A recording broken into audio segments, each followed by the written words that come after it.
लल्लू सिंह हार इसलिए गए क्योंकि लल्लू सिंह का सबसे पहले वो क्लिप उनके लिए नासूर बन गया जिसमें उन्होंने संविधान बदलने की बात कह दी, लेकिन वो कहना नहीं चाहते थे। देखिए बुजुर्ग हैं, उनके उम्र हावी हो गई, कहना उम्र राम मंदिर का मुद्दा पुराना हो गया है। राम मंदिर मुद्दे की अब बीजेपी टच नहीं करेगी क्योंकि लोकसभा में यहाँ की उत्तर प्रदेश की जनता ने दिखा दिया कि अब आपका राम मंदिर मुद्दा चलने वाला नहीं है। की सरकार हावी है इस समय पूरी तरीके से, और ऐसे में कहीं ना कहीं विपक्षी घुटन भी महसूस की बात कर लीजिए, पीडीए में पिछड़ा दलित अल्पसंख्यक की बात करते हैं, लेकिन सामान्य की जरा भी बात नहीं करते। तो सामान्य के वोटरों के लिए कोई विकल्प नहीं है, मजबूरी में बीजेपी को वोट देते हैं। अन्य वर्गों में अवधेश की पकड़ है, दलितों में उतनी अच्छी पकड़ नहीं। धर्म की बात करती है तो सपा और बसपा और कांग्रेस किस चीज की बात कर रही है? वो भी तो जातिवाद की बात कर रही है। सांड खेतों को चल रहे हैं तो भाजपा के लोग नहीं कुछ कर रहे हैं, तो सपा के लोग भी। आनंद सेन पूरी तरह से बेशक नहीं निकले थे क्योंकि उनको सम्मान नहीं दिया गया। वो बहुत मजबूत कड़ी है, इस जनपद में बहुत मायने रखती है, और मिल्कीपुर का तो सब कुछ है वो। और सेन परिवार ये तय करता है चुनाव कौन जीतेगा कौन। प्रसाद घमंडी नेता है, उनको बुलाए नहीं, उनको सम्मान नहीं दिए। बताइए, वो मंत्री रह चुके हैं, विधायक रह चुके हैं, उनका बाप, उनका पिता निर्दलीय सांसद रह चुका है, उनको सम्मान नहीं दिए। ये उनको पता है यादव कहाँ जाएंगे, अगर जाएंगे तो वहां से अखिलेश यादव बैठे इनको ठीक करने। मुकदमे हैं उनके ऊपर, ये चीजें मैं कैमरे के सामने कह रहा हूं। मुझे जो लगता है कि उन मुकदमों की वजह से वो कहीं ना कहीं सरकार से वो भी डर रहे हैं, जिसकी वजह से बहुत सक्रियता नहीं दिखती है उनकी। और यही वो कारण है कि आनंद सेन यादव राजनीति में बहुत एक्टिव नहीं है। देखिए, जो साफ सुथरी छवि का नेता है पवन पांडे को आप देख लीजिए। नमस्कार, अयोध्या दर्पण में आपका स्वागत है। मिल्कीपुर चुनावी कवरेज की कड़ी में आज मैं सोहावल पर आया हूँ। सोहावल में हमारे साथ हैं राजनारायण पांडे जी, जो कि मिल्कीपुर पर एक पीएचडी है। ये सोहावल पहले सोहावल विधानसभा हुआ करती थी, 2008 में परिसीमन हुआ। आप चूँकि ये क्षेत्र आपका है, कवरेज तो हम लोग ज़रूर करते हैं, लेकिन जितनी अच्छी पीएचडी आपकी मिल्कीपुर पर होगी हमारी नहीं हो सकती। ये कह सकते हैं आज उनका मैं मूड जानने आया हूँ जो सबका मूड पूछते हैं। मिल्कीपुर की आपकी कवरेज पहले से रही है। सर, अयोध्या दर्पण में स्वागत है आपका। बहुत बहुत धन्यवाद आदरणीय पाठक जी। जी। आप बहुत मेहनत करते हैं, दिन भर आप चलते रहते हैं, लोगों का दुख दर्द में आप शरीक होते हैं, उनके दुख दर्द को उठाते रहते हैं। और आज आपने जो मुझसे पूछने का ये प्रयास किया है मिल्कीपुर के विषय में, तो मिल्कीपुर के विषय में इतना सिर्फ कहना चाहता हूँ कि बहुत समझदार है जनता वहाँ पर बार बार किसी को मौका नहीं देती है। यहाँ तक कि उसने राम लहर में या जो मोदी लहर कह लीजिए, ऐसे लहर में उसने बाबा गोरखनाथ को हराकर ये संदेश देने का काम किया कि अगर आप जमीनी नहीं रहेंगे तो हम आपको पुनः मौका नहीं देंगे। इसी का नतीजा है कि अवधेश प्रसाद जैसे जो इतने सक्रिय नेता नहीं है, सिर्फ नाम की बदौलत जीत जाते हैं, वो वहाँ दोबारा विधायक बन गए। एक चीज़, इनका जो प्रतिशत मैं देख रहा हूँ कि लीडिंग जो रही 4 विधानसभाओं में, जबकि ये दलित बाहुल्य क्षेत्र है, आपका रिजर्व सीट है, उसके बावजूद केवल 7700 वोटों की लीडिंग सबसे कम रही चारों विधानसभा में। ये इसका क्या मैसेज जाता है? देखिए, इसमें ये मैसेज जाता कि पिछले चुनाव में वहाँ की जनता ने अवधेश प्रसाद को जिता दिया था, और अवधेश प्रसाद अपनी उम्मीदों पर खरे नहीं उतरे। जो उन चुनाव से पहले, चूंकि पुराने राजनीतिज्ञ हैं, तो वो भी जो अपने धोबी पछाड़ है उसी के लिए जाने जाते हैं। वो जनता की नस को पकड़ते हैं। जब वो चुनाव था उस पीरियड में उन्होंने समझा कि छुट्टा जानवर मुसीबत बने हैं लोगों के लिए, तो तहसील में धरना, थाने में धरना, इधर धरना उधर धरना किए। प्रेस होती थी। हाँ, प्रेस होती थी, और लोगों की भावनाओं को समझते हुए और लोग भी गुमराह हुए। लोगों ने समझा कि यार अवधेश प्रसाद एक अच्छे नेता हैं और इतने 6 बार 7 बार मंत्री रहे हैं, 9 बार विधायक रहे हैं, अगर वो आ जाएंगे, उनको मौका दे देंगे तो हमारे दुख दर्द को झेलेंगे, हम खेतों में जाके रखवाली नहीं करेंगे। इसलिए उन्होंने गोरखनाथ को हरा दिया और इनको मौका दे दिया। और उन्होंने लोकसभा में भी ये कोशिश किया कि लल्लू जीत जाए, लेकिन लल्लू सिंह हार इसलिए गए क्योंकि लल्लू सिंह का सबसे पहले वो क्लिप उनके लिए नासूर बन गया जिसमें उन्होंने संविधान बदलने की बात कह दी, लेकिन वो कहना नहीं चाहते थे। देखिए, बुजुर्ग हैं, उनके उम्र हावी हो गई, उम्र हावी हो गए, उसके उम्र का सम्मान है। वो ये कहना चाहते थे संविधान में संशोधन की जरूरत है, और वाकई है इस चीज़ की संशोधन को जरूरत। वो एक ऐसा डॉक्टर वहाँ पहुँच जाए जिसको ऑपरेशन न करना आता हो, एक शिक्षित व्यक्ति वो डॉक्टर न बन पाए, तो कहीं ना कहीं सवाल तो पैदा होता है। उनको संविधान मिले, उनका लाभ भी मिले, लेकिन हमारी सेवाओं में उसका बहुत असर नहीं होना चाहिए। लल्लू सिंह का यही कहना था। जी जी। हाँ। थोड़ा सा परिचय दे दें। यूपी 42 अयोध्या आपका चलता है, आपका पेज है। आप कह सकते हैं कि इस क्षेत्र के बारे में, सुहावल क्षेत्र और मिल्कीपुर क्षेत्र, जितना आप स्वस्थ आप देख रहे हैं, लेकिन ये है कि ये इतना दौड़ते हैं, इतना दौड़ते हैं, इतनी मेहनत करते हैं पांडे जी। एक प्रश्न और, 2 घटनाएं अभी घटी, एक भदरसा, एक रायपट्टी। क्या ये ज्वलंत घटनाएं इस चुनाव पर कितना प्रभाव डालेंगे? देखिए, आज जान लीजिए, राम मंदिर का मुद्दा पुराना हो गया है। राम मंदिर मुद्दे की अब बीजेपी टच नहीं करेगी, क्योंकि लोकसभा में यहाँ की उत्तर प्रदेश की जनता ने दिखा दिया कि अब आपका राम मंदिर मुद्दा चलने वाला नहीं है। बीजेपी जो जानी जाती है वो हिंदुत्व के मुद्दों को लेकर जानी जाती है। आप देख लीजिए, अभी योगी आदित्यनाथ जी ने एक पासा फेंका है, जिसको कहते हैं कि एक उन्होंने राजनीतिक चाल चल दी है, जिसमें उन्होंने कहा था कि बटेंगे तो कटेंगे। जी जी। उन्होंने एक प्रकार के हिंदुओं को ये कह दिया कि अगर आप बढ़ जाएंगे तो आप कट जाएंगे, और उनको कौन काटने वाला है ये सभी लोग अच्छी तरह जान रहे हैं। ये सही भी है कि देखिए, यहाँ का जो मुसलमान है बहुत सम्मानीय है, हमारे देश का जो मुसलमान है बहुत सम्मानीय है। 99.99 मुसलमान सिर्फ अपने काम से मतलब रखना चाहता है। और पांडे जी मैंने देखा, मैं पहले पूरी बात सुन लीजिए, वो पूरे अपने, लेकिन 1-2% ऐसे लोग हैं, हर समाज में भी गलत रहते हैं, लेकिन वो आतंकी जो बाहर से आते थे उनको आश्रय देते थे, उनसे हमदर्दी रखते थे, वो आते थे बम दगा के भाग जाते थे। तो ऐसे में भारतीय जनता पार्टी की सरकार आई, उस पर लगाम लगाया, और आंतरिक जो विश्वासघाती थे उन सब चीज़ों पे नकेल कसा, जिसकी वजह से आप कहीं भी देश में बम विस्फोट नहीं देख पा रहे होंगे। डबल की इंजन की सरकार हावी है इस समय पूरी तरीके से, और ऐसे में कहीं ना कहीं विपक्षी घुटन भी महसूस कर रहे हैं, लेकिन जमीनी तौर पे काम नहीं कर रहे हैं, जनता के बीच में नहीं है। इनके जो जनप्रतिनिधि हैं उस तरह से काम नहीं करते दिख रहे हैं जिस तरह से काम करना चाहिए। जैसे आप नौकरी की, रोजगार की बात कर लीजिए, रोजगार के मुद्दे पे कहीं ना कहीं बैकफुट पर है बीजेपी। आप किसानों के मुद्दे पे देख लीजिए, एक तो जैसे पीडीए की बात कर लीजिए, पीडीए में पिछड़ा दलित अल्पसंख्यक की बात करते हैं, लेकिन सामान्य की जरा भी बात नहीं करते। तो सामान्य के वोटरों के लिए कोई विकल्प नहीं है, मजबूरी में बीजेपी को वोट देते हैं। कहीं ना कहीं इस चीज़ों पर बीजेपी को भी ध्यान देना होगा और इस पर काम करना हो। किसानों के दर्द को तो इनको खत्म करना ही होगा, नहीं तो वो सांड उन खेतों को नहीं चर रहे हैं किसानों के, इनके ओटों को चरने का काम कर रहे हैं। मैं आपको एक चीज बता दूं, करीब 4.25 लाख मतदाता हैं मिल्कीपुर में, जिससे ब्राह्मण निर्णायक भूमिका में है, इसलिए ब्राह्मण की वैल्यू वहां पर वोट कहाँ पड़ पाता है पांडे जी? नहीं पढ़ पाता है तो देना होगा, और नहीं देंगे तो इसी तरह से राजनीति में बिल्कुल पीछे रहेंगे। उसके बाद पासी समाज का वहाँ पर वोट ज़्यादा है। पासी समाज में देख रहा हूँ कि जितना लोग समझते थे कि वो जातिवादी नहीं है यहाँ का पासी समाज। अवधेश प्रसाद जी पासी समाज से तो आते हैं, लेकिन देख रहा हूँ दलित, जितना अन्य वर्गों में अवधेश की पकड़ है, दलितों में उतनी अच्छी पकड़ नहीं है। देखिए, अवधेश जी पुराने नेता हैं। जी। और उन्होंने अपने कार्यकाल में, इसीलिए तो भाजपा आज पीछे, जितनी नौकरियां उन्होंने दे दी है अपने कार्यकाल में, उसी की नज़ीर पेश करते हैं, उसी की बात वो करते हैं। और आज योगी जी ने इतनी ताकत किसी मंत्री विधायक को नहीं दी है कि वो 4 लोगों को नौकरी लगवा दे। यही चीज़ सुधार करना होगा। यहाँ के युवा आज दिल्ली, मुंबई, गुजरात, पंजाब, बड़ौदा नहीं जाएंगे तो घर में चूल्हा नहीं जलेगा। यहाँ पे राज ठाकरे को मारने पीटने का मौका इसलिए मिला कि यहाँ के नेता शिखंडी हैं। ये यहाँ रोजगार की बात नहीं करते हैं, सिर्फ चौक चौराहे पर जाति धर्म। अच्छा, आप बताइए, बीजेपी धर्म की बात करती है तो सपा और बसपा और कांग्रेस किस चीज़ की बात कर रही है? वो भी तो जातिवाद की बात कर रही है। वो क्यों कर रही है? अगर वो धर्म की बात की राजनीति करके गलत कर रहे हैं, तो ये भी तो जात की राजनीति करके गलत कर रहे हैं। तो एक ही सिक्के के 2 पहलू हैं, इधर से देखेंगे तो वही दिखेगा, उधर से देखेंगे तो वही करेगा। जमीन में काम कोई नहीं कर। अगर सांड खेतों को चर रहे हैं तो भाजपा के लोग नहीं कुछ कर रहे हैं, तो सपा के लोग भी कुछ नहीं कर रहे हैं। वो भी अपने बारी का इंतजार कर रहे हैं, ठेका पट्टा मिले, कमीशन दलाली मिले, अपना घर चले, बात खत्म, पूर्ण विराम, जनता मरती रहे। सेन परिवार, मित्रसेन यादव का परिवार जो है इस समय 2 ध्रुवों में बटा है। और पिछली बार जो चुनाव हुआ था, लोकसभा का चुनाव, उसमें 15-16 हज़ार वोट लगे। आनंद सेन के बड़े सुपुत्र, क्या नाम उनका? अंकुर सेन। हाँ, नहीं, अरविंद सेन। हाँ, अरविंद सेन, अरविंद सेन पाए थे। और ये भी मित्र आनंद सेन का भी रुख कोई बहुत स्पष्ट नहीं था।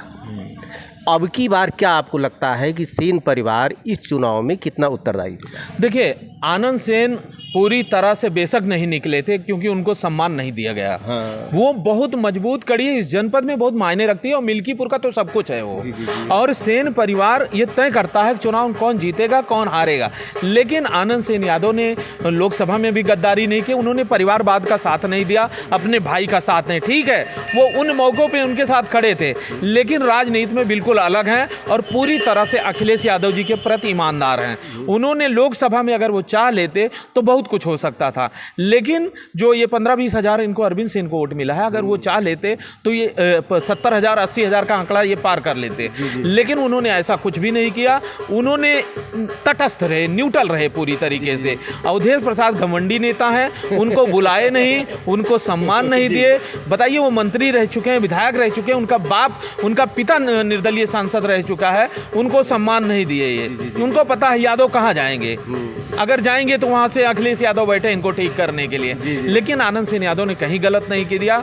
अगर ये उनके पास जाते बुलाने को तो वो आते जरूर। ऐसे में मिल्कीपुर में भी वो गलत नहीं करेंगे, क्योंकि देखिए कुछ मुकदमे हैं उनके ऊपर। ये चीज़ें मैं कैमरे के सामने कह रहा हूँ। मुझे जो लगता है कि उन मुकदमों की वजह से वो कहीं ना कहीं सरकार से वो भी डर रहे हैं, जिसकी वजह से बहुत सक्रियता नहीं दिखती है उनकी। और यही वो कारण है कि आनंद सेन यादव राजनीति में बहुत एक्टिव नहीं है। देखिए, जो साफ सुथरी छवि का नेता है पवन पांडे को आप देख लीजिए, दहाड़ते रहते हैं। समाजवादी पार्टी का कोई भी कार्यक्रम हो, कोई भी मुद्दा हो, कोई भी प्रेस हो, पवन पांडे दहाड़ते रहते, क्योंकि वो उनके पास कोई आपराधिक मुकदमे नहीं है, जिसकी वजह से वो दहाड़। जिस दिन आपराधिक मुकदमों में वो फंस जाएंगे, वो उस दिन वो भी अंडरग्राउंड हो जाएंगे, भूमिगत हो जाएंगे। हाँ, तो ऊंची बात कहा पांडे ने आप। ये आनंद सेन जी के लिए अभी जैसे भवानी यादव हत्या विषय पर किसी का ध्यान नहीं गया था। भवानी यादव हत्याकांड में वो उसमें 120B के मुजरिम है, जो मुझे जानकारी है। उनके भाई अभी हमारे साथ वहाँ गए थे, मध्य प्रदेश माता मैहर गए थे, उनको बॉडीगार्ड भी मिला हुआ है। उस मुकदमे में भी नतीजे आने वाले हैं। तो अगर इस तरह के मुकदमे, तो और भी मुकदमे हैं, तो जिसकी वजह से और सरकार के प्रति एक आरोप है कि जो ज़्यादा सरकार के खिलाफ हो हल्ला करेगा तो बाबा उसको ठीक कर देंगे। तो ऐसे, और इनके अभी किसान इंटर कॉलेज की भी बात हुई, उसकी भी नपाई जोखाई हुई थी। जब ये जिला पंचायत अध्यक्ष का चुनाव लड़े थे तो उस समय भी नपाई जोखाई हुई थी, तो उसमें भी कुछ बातें फॉल्ट निकल के आया था। तो मोहित खान की बेकरी की तरह, कॉम्प्लेक्स की तरह ऐसा कोई बुलडोजर गरज जाए, वो भी शायद नहीं चाहते होंगे। अच्छा, अवधेश प्रसाद के सामने क्या दिक्कत थी जो 5-6 दिन बाद एक दलित समाज की महिला थी रायपट्टी में, ये बहुत बड़ा इम्पैक्ट हुआ इसका। मैंने देखा कि इसकी बहुत बड़ी प्रतिक्रिया है आपके मिल्कीपुर विधानसभा में। मैं आपको बता दूं कि जिस दिन वहां भगाए गए, उससे एक दिन पहले मैं वहां था। वहां पर मैं पीड़ित परिवार के साथ था, वहां का लोगों का इंटरव्यू में ले रहा था। वहां पर इनके प्रति निगेटिव बातें सब कर रहे थे, चाहे वो हिंदू हो, मुस्लिम हो, सिख हो, ईसाई हो, कोई भी हो। वहां पर निगेटिव बातें हो रही थी। वहां पर ये साफ साफ लग रहा था कि कहीं ना कहीं अगर ये आएंगे तो ये दौड़ाए जाएंगे। लेकिन अगर वो लोग हमसे संपर्क नहीं करते तो हम क्यों बताएं उनसे कि आपके लिए माहौल ठीक नहीं है यहाँ पे। वहां पर पब्लिक उनको देखना नहीं चाह रही थी। देखिए, आज भी अगर भाजपा राज कर रही तो हिंदुओं के बल पे राज कर रही है। मुसलमान का एक वोट भी कोई जानबूझ में नहीं देता कि हम बीजेपी, गलती से पड़ जाए वो अलग बात है। तो वहां पर जब कोई, लेकिन मिल्कीपुर में है पांडे जी, मैंने देखा एक चीज है, मुस्लिमों में मिल्कीपुर में कट्टरता नहीं है उतना। मैंने देखा कि ये थोड़ा सा एक दो लोगों से अच्छा ये बताइए, कट्टरता रखेंगे तो भूखों मरेंगे। ये बांग्लादेश में देख लीजिए, मस्जिद में ब्लास्ट हो रहा है।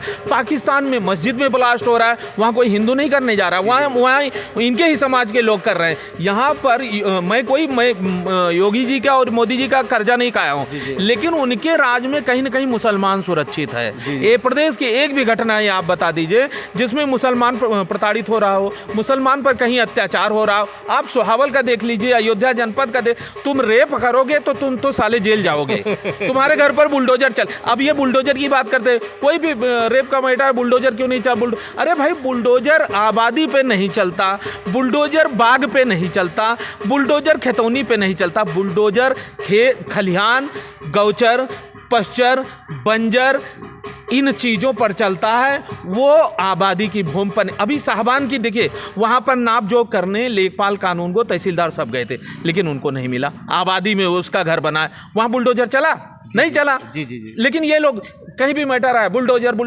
ये एक प्रकार से कौआ का ले गया। ये हालत हो गई है। भीम आर्मी ने एंट्री कर दी है, क्या लगता है कि भीम आर्मी किसका वोट काटेगी आप बताइए? पीडीए की बात करते हैं, ब्राह्मण तो वोट देगा नहीं। पीडीए तो पहले से रहा पांडे जी, यहाँ पर आपके मिल्कीपुर को है तो पीडीए की राजनीति ही शुरू हुई है।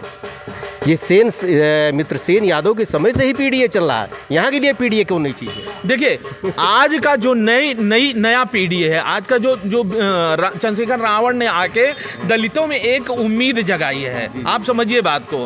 चंद्रशेखर रावण की अभी एक भी कोई वीक पॉइंट नहीं आया। जैसे उसने जो सामान्य वर्ग के 10% ईडब्ल्यूएस मिल रहा है, उसने ठोक के विरोध किया कि ये नहीं मिलना चाहिए, हमारे दलितों का हिस्सा है, उनको क्यों जा रहा है। लेकिन मायावती की दोगली राजनीति सभी दलितों को पता हो गई है कि ये दलितों के नाम पर राजनीति करेंगी और टिकट देंगी राकेश पांडे को, टिकट देंगी रितेश पांडे को, टिकट देंगी बबलू सिंह को। तो ऐसे में आज का दलित समझदार हो गया है और ये सब जान रहे हैं कि 1-2 करोड़ लेके नहीं, 10-10 करोड़ 20-20 करोड़ लेके मायावती टिकट दी हैं। और इसलिए और दलितों को क्या मिला? जो दलितों की हालत पहले थी वही दलितों की हालत आज भी है। आज पहले के भी दलित प्राइमरी में जूनियर में पढ़ते थे, आज के भी दलित का बच्चा उसी में पढ़ता है। पहले भी ब्राह्मण ठाकुर लाला बनिया का बच्चा प्राइवेट स्कूल में एक क्लास में पढ़ता था इंग्लिश मीडियम में, आज भी पढ़ रहा है। आप प्राइमरी जूनियर देख लीजिए, कोई ब्राह्मण ठाकुर लाला बनिया का बच्चा नहीं मिलेगा, वहाँ दलित का ही बच्चा मिलेगा। दलित नेता बढ़ रहे हैं, दलित अधिकारी बढ़ रहे हैं, लेकिन दलित आम पब्लिक नहीं बढ़ रही है। आज भी शोषित पीड़ित है वो। जी। अच्छा, अंत में चूंकि वीडियो बड़ा लंबा हो जाएगा, इतना देर तक तो आपने विश्लेषण किया, अब निष्कर्ष पर आइए। निष्कर्ष क्या आपको चुनाव ये किस दिशा में जा रहा है? ये भाजपा जिताएगी मिल्कीपुर में, क्योंकि गोलबंदी इतना ज्यादा है, गुटबाजी इतनी ज्यादा है। जैसे 2 दर्जन से अधिक उम्मीदवार हैं और 2 दर्जन को योगी आदित्यनाथ जी यहाँ दौड़ा रहे हैं। आप पहले से क्लियर कर दीजिए, हम इनको देंगे, उनका रुपया पैसा ना खर्च हो, वो गली गली नमस्ते प्रणाम सबको ना करें, सलाम नमस्ते, वो पूरा दिन ले 4-4 गाड़ी 5-5 गाड़ी है भैया हो भैया सब शुरू है। ठीक है, लास्ट में एक आदमी को टिकट देंगे और जितने 2 दर्जन से अधिक एक को मिलेगा तो 32 खड़े हैं तो 31 उस प्रत्याशी के विरोध में आ जाएंगे और 31 प्रत्याशी अवधेश प्रसाद के लड़के अजीत प्रसाद का साथ दे देंगे और वो जीत जाएंगे। आपने लोकसभा में ये चीज देखा है, कोई बोले या ना बोले। आज भी देख लीजिए, रामचंद्र यादव विनय राउत को लड़ा रहे हैं, सांसद लल्लू सिंह पूर्व सांसद रामू प्रियदर्शी को लड़ा रहे हैं। आप वहाँ एक राहुल सिंह है जो ब्लॉक प्रमुख आदि जिला पंचायत सब रह चुके हैं, वो उनको चंद्रकेश रावत को लड़ा रहे हैं। कोरी समाज मुकुल आनंद को लड़ा रहा है। उसके बाद आप इनको ले लीजिए। आप देखिए, सबसे मजबूत कड़ी बाबा गोरखनाथ है वहाँ पर। उसका कारण है कि वो पूर्व विधायक हैं, 50% उनकी दावेदारी पहले से पक्की है। दूसरा उनका सबसे अहम वो है मजबूती है कि वो सूबे के मुख्यमंत्री के करीबी हैं। करीबी इतने ज़्यादा हैं कि वो जब अमानीगंज आए थे लोकसभा में महाराज जी सीएम योगी जी, तो उन्होंने कम से कम 5 मिनट उन्होंने बाबा गोरखनाथ की प्रशंसा की थी। उसी मंच पर बैठे लल्लू सिंह का नाम भी नहीं लिया था उन्होंने। तो ऐसे में ये कयास लगाना गलत नहीं होगा कि वहाँ पर मिल्कीपुर में बाबा गोरखनाथ की मजबूत दावेदारी है, लेकिन उनका विरोध भी है। विरोध नेता का होता भी है, सांसद लल्लू सिंह का भी विरोध था, लेकिन लोकसभा में साइलेंट विरोध था। लेकिन गोरखनाथ का विरोध डंके की चौक पर है, चौक चौराहों पर लोग फेसबुक पर लेकर विरोध करते हैं, लेकिन फिर भी बाबा गोरखनाथ मजबूत हैं क्योंकि वो जनता से घुले मिले हैं। और आम जनता घर में बैठना, खटिया बैठना, मेहरुओं के पास बतियाना, कोई उनसे सीखे। कुछ तो गुण है उन्होंने वहाँ जनता बनाई है और लोगों को जनता बनाना पड़ेगा। इसलिए वहाँ की दावेदारी आज भी गोरखनाथ 1 नंबर पे है। उसके बाद नंबर आता है अन्य लोग। वहाँ चंद्रभान पासवान भी है, वो भी अच्छे इंसान, उनका कोई विरोध नहीं। वो 2-3 बार जिला पंचायत रह चुके हैं, उनके कई रिश्तेदारियाँ मजबूत हैं वहाँ पर। आपके यहाँ बरौली में ससुराल है। तन मन धन, आज की राजनीति में धन भी चाहिए। तो 3-4 प्रत्याशी हैं, जैसे आप त्यागी जी को देख लीजिए, संघ से जुड़े हैं, कोरी बिरादरी से हैं, राष्ट्रभाषा बोलते हैं। एक ऐसे कई प्रत्याशी हैं जो वहाँ मजबूत है। धन की जरूरत है, लेकिन बीजेपी ऐसी पार्टी जिसको लड़ाती है ना। एक सारंगी जी वहाँ से महाराष्ट्र से लड़ते, साइकिल के अलावा कुछ भी नहीं था, बीजेपी ने लड़ाया, वो सांसद बन गए। तो इसलिए धन की भी बहुत ज़्यादा वैल्यू नहीं। लेकिन आज की रूपरेखा में तन मन धन की सबकी ज़रूरत है। ऐसे में कहीं ना कहीं विनय रावत, चंद्रभान पासवान और ये चंद्रकेश रावत और ये बाबा गोरखनाथ आज फीड बैठे 4-5 में ही लड़ाई है, 4-5 में ही लड़ाई है। पांडे जी का कहना है कि चूंकि जहां बीजेपी के सामने सत्ता है लेकिन साथ साथ गुटबंदी खाई जा रही है, वहीं पर सब अवधेश प्रसाद से एक नाराज़गी खाई जा रही है, इसलिए ऊँट किस करवट बैठता है, ये राजनीति है। अभी देखिए टिकट एक चीज़ और मैं आपको बताऊं, गोरखनाथ का पक्ष इसलिए और भारी है कि अभी संजीव सिंह ने और मुन्ना सिंह जी की पुण्यतिथि पे कहा था कि गोरखनाथ और अमित सिंह, इनको करण अर्जुन कहा जाता है। आपने कभी देखा होगा अमित सिंह चौहान की सिम्पैथी हमेशा गोरखनाथ से रहती है। खब्बू तिवारी के लिए क्षत्रियों का मोल भाव ले लिए थे यहाँ पर मिल्कीपुर में, उनके प्रचार के चक्कर में खब्बू तिवारी की भी सिंपैथी इनके साथ है। तो इनकी जो ब्राह्मण टीम है या अन्य नेताओं की टीम है, कहीं ना कहीं इनके प्रति समर्थन ज़्यादा है गोरखनाथ के प्रति, तो ये सबसे 21 है कहीं ना कहीं। ठीक है, अब ऊँट किस करवट बैठता है, चूँकि एक पत्रकार के विश्लेषण के बाद मेरे लिए कुछ शेष बचता नहीं है। राजनारायण पांडे जी ने एक सही विश्लेषण किया, लेकिन ये राजनीति है, अभी थोड़ा वक्त है, आते देखिए क्या होता है। 24 घंटे पहले भी समीकरण बनते बदलते हैं, इसलिए देखते जाइए अयोध्या दर्पण। धन्यवाद आपको, नमस्कार।